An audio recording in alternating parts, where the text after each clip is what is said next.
Всем привет! Не сказать, что теперь меня интересует только детская тема, но как так получилось, что у многих моих друзей тоже родились дети. И я решила сделать игрушки-грызунки им в подарок.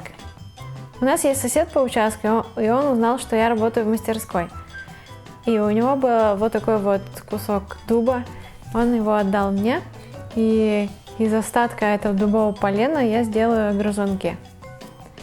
Тут я посидела, порисовала эскизы и выбрала 4 варианта этих игрушек. А также в этом видео я покажу, что мне только недавно пришло в заказе из Джета.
Итак, я подготовила 4 черновых заготовки грызунков.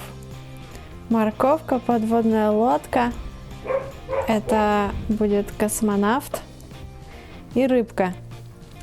И я подошла к этапу фрезерования. Я буду скруглять кромки, и вы видите мой старый фрезерный стол, который я сделала больше года назад. В нем стоит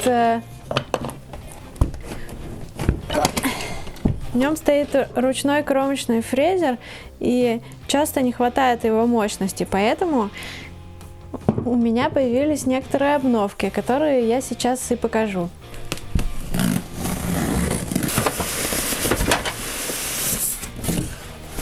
Короче, я ее открыла кверх ногами.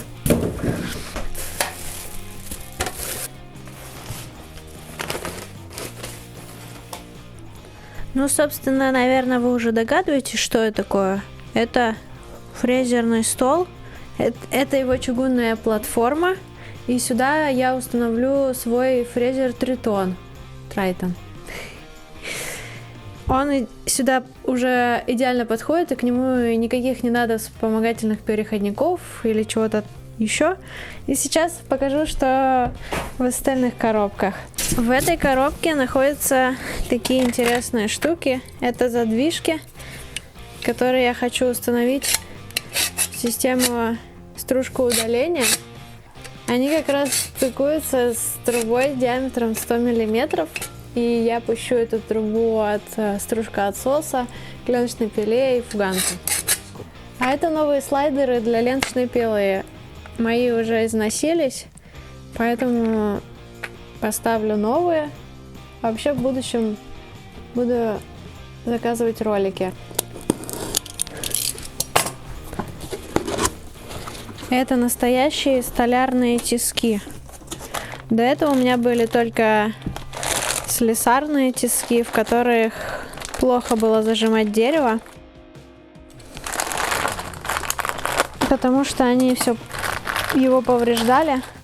А в эти тиски я установлю деревянные губки, и все будет удобно обрабатывать. Вот такая вот обновка. И еще к этому фрезерному столу пришло основание. Но его я сейчас не буду показывать. Когда соберу, все будет понятно.